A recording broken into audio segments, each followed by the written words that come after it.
You need to have a strong will power to quit drug. कैसे will power से कोई छोड़ सकता है जब वो होती ही सिर्फ 16% है। अगर वो मैक्सिमम भी होती है किसी में तो 16% होती है। ये मोबाइल फ़ोन की बैटरी की तरह होती है, इसने ख़त्म हो जाना है। जब ख़त्म होगी फिर क्या करेंगे, दोबारा नशा करेंगे। तो ये जो विल पावर, ये मोटिवेशन, ये ऐसी जो चीज़ें हैं ना, ये फ़ौरन किक देने के लिए बहुत अच्छी हैं, लेकिन ये लॉन्ग टर्म के लिए बिल्कुल रिकमेंडेड नहीं होती, क्योंकि ये कुछ सेल नहीं करती बीमारियों के आगे। अगर बेचती नहीं है कुछ भी बीमारियों के आगे। अगर हमारा ड्रग एडिक्शन पर कॉन्सेप्ट क्लियर है ना कि ड्रग एडिक्शन एक बीमारी है, बाकी बीमारियों से समझते हैं कि बाकी बीमारियां विल पावर से ठीक हो जाती हैं। ड्रग एडिक्शन एक डिजीज़ है, प्लीज़ उसको मत समझे कि मेरे बस की चीज़ है, मेरे कंट्रोल की चीज़ है। 4-5 तरीके हैं जो ड्रग एडिक्शन में बड़े कॉमन है। रिश्तेदार, घर वाले, दोस्त, हर कोई मशवरा दे रहा होता है। अगर कोई ड्रग एडिक्ट है तो पहला काम कहा जाता है कि इसको ना उम्रा पर भेज दो या इसको तबलीगी जमात वालों के साथ भेज दो, ये ठीक हो जाएगा। तो बताएं, बीमारियां ऐसे ठीक होती हैं?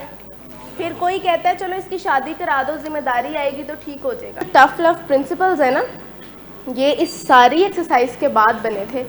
यानी जब 1930s में शायद, नहीं उससे भी पहले 20s में शायद बहुत ख़राब हो रहे थे हालात वहाँ अमेरिका के, और यूथ बहुत तबाह हो रही थी, और वो प्रिडिक्ट कर रहे थे कि अगले कुछ सालों में हमारे पास यूथ रहेगी ही नहीं सही सैनिटी में।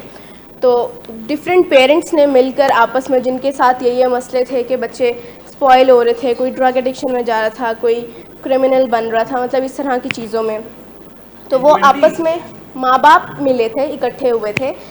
कोई और नहीं था, कोई डॉक्टर नहीं था, कोई और प्रोफेशनल नहीं था, सबके माँ बाप इकट्ठे हुए थे और उन्होंने बैठ कर स्ट्रेटजीज़ बनाना शुरू की थी कि क्या किया जाए कि ये ठीक हो जाएंगे। तो सबसे पहले वो वाला प्रिंसिपल आया था कि spare the rod and spoil the child, कि प्यार करो और पहले आया था प्यार करने वाला, कि प्यार करने से शायद ये ठीक हो जाए। बहुत प्यार करके देखा लेकिन हालात नहीं बदले।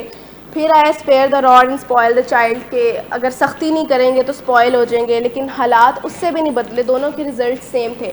फिर कहीं जाकर टफ लव बना था कि प्यार तो करना है लेकिन इतना प्यार नहीं करना कि बच्चा रूड हो। और उसमें टफ का मतलब बिल्कुल टफनेस नहीं है, बिल्कुल सख्ती नहीं है।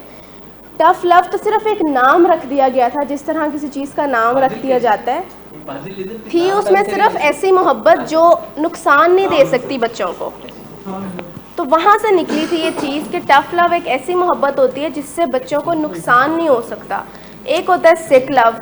सिक लव में होता है कि स्पॉइल हो जाते हैं बच्चे, इवन नुकसान हो जाता है। जिस तरह अगर एक माँ बहुत ही प्यार करती हो अपेरेंटली अपने छोटे से बच्चे से, और इंजेक्शन, उसको वैक्सीन सिर्फ इस डर से ना लगवाए कि उसको बुखार चढ़ेगा या कोई मसला होगा, तो मुझे बताएं ये सिक लव है कि टफ लव है? या वो उसको इंजेक्शन लगता देख नहीं सकती और सिर्फ इसीलिए ना लगवाए, तो इसमें नुकसान होगा ना। तो टफ लव में नुकसान नहीं होता बच्चे को, मोहब्बत अपनी जगह पर रहती है।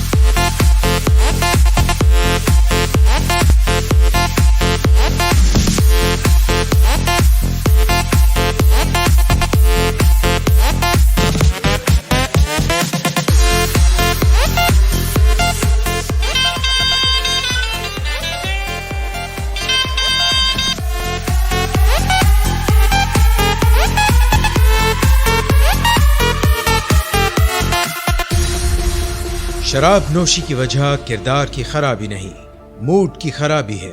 शराब नोशी कभी भी नशे की बीमारी में बदल सकती है। नशे की बीमारी हर स्टेज पर काबिले इलाज है। मदद हासिल कीजिए, क्योंकि वो ऐसा नहीं करेगा। विलिंग वेज से मदद हासिल कीजिए, कहीं से भी मदद हासिल कीजिए, लेकिन फौरी मदद हासिल कीजिए। जिस मुआवजे के इंतजार में आपने बहुत देर कर दी, अब वो दस्तक दे रहा है। मदद हासिल कीजिए, मदद हासिल कीजिए, मदद हासिल कीजिए।